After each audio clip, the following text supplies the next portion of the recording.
Hello guys. पहले हमने संघ व उसके राज्य क्षेत्र के बारे में जाना था। उनके जो 1 से 4 तक अनुच्छेद थे उनके बारे में जाना था।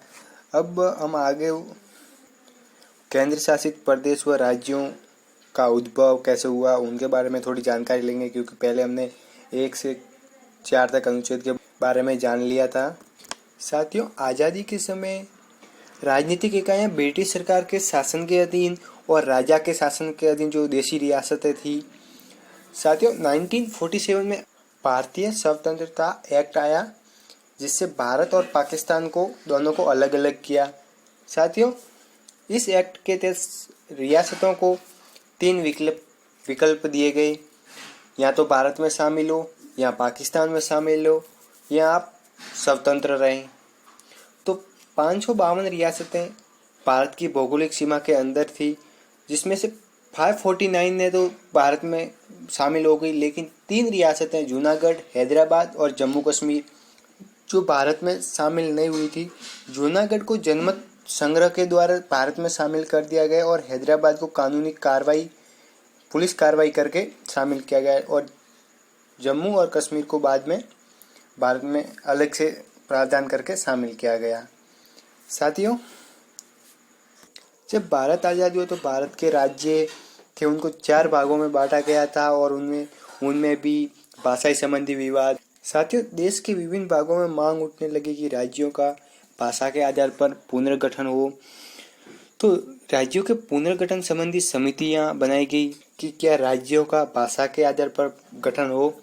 तो इसमें पहली समिति थी धर आयोग, जिसे जून 1948 में बनाया गया, जिसके अध्यक्ष एस.के. धर थे।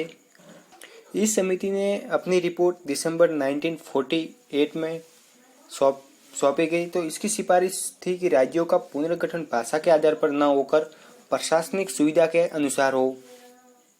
साथियों, इसकी रिपोर्ट के आधार पर दक्षिणी भारत में और विवाद और आंदोलन होने लगे। तो इसके बाद एक और नई समिति का गठन किया गया, जिसको 1948 में इस समिति का गठन किया गया था, जिसका नाम था JVP। इसमें थे पंडित जवाहरलाल नेहरू, सरदार वल्लभ भाई पटेल, पट्टाभी सीतारामैया।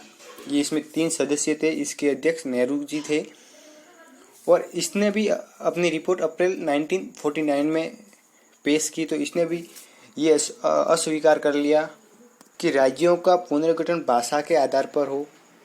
हालांकि 1953 में भारत सरकार को भाषा के आधार पर राज्यों का यानी आंध्र प्रदेश का गठन करने के लिए मजबूर होना पड़ा, क्योंकि इसके लिए 56 दिन से हड़ताल हो रही थी। वहाँ पे एक व्यक्ति की मृत्यु हो गई थी।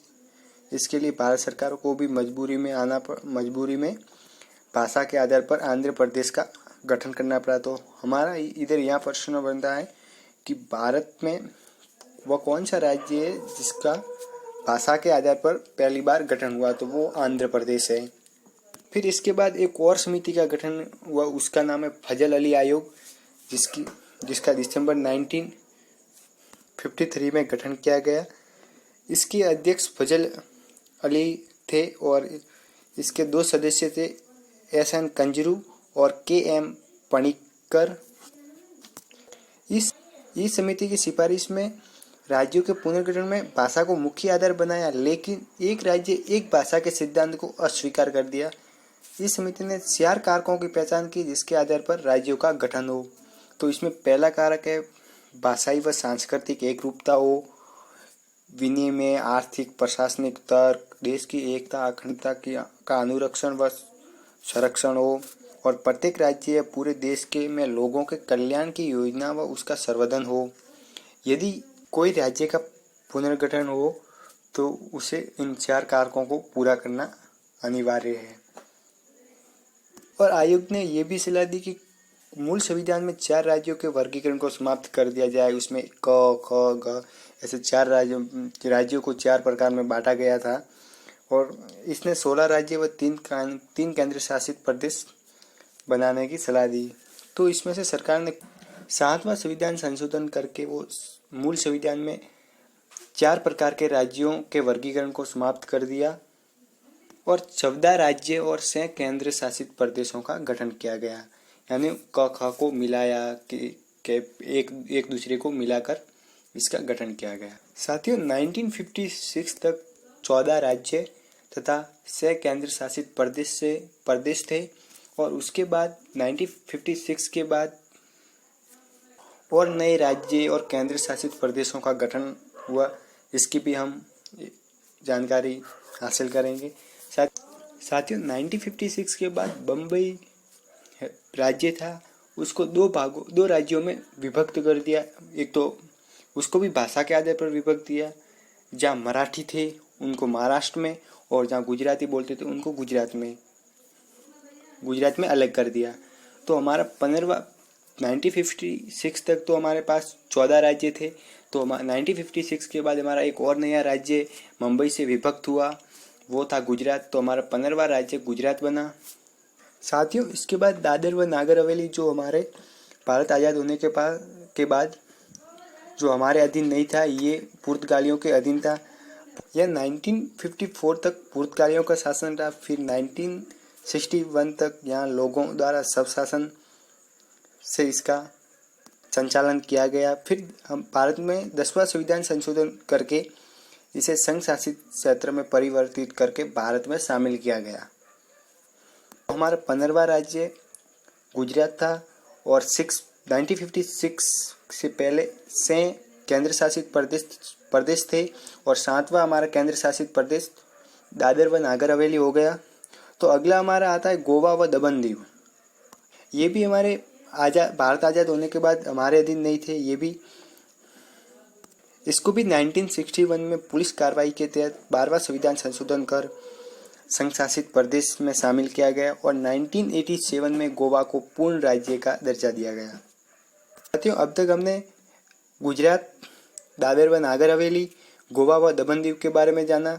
गुजरात 15वां राज्य बना और दादर व नागर हवेली को 10वां संविधान संशोधन के तहत भारत में जोड़ा गया और गोवा व दमन दीव को 12वां संविधान संशोधन करके भारत में शामिल किया गया और 1987 में गोवा को पूर्ण राज्य का दर्जा दिया गया।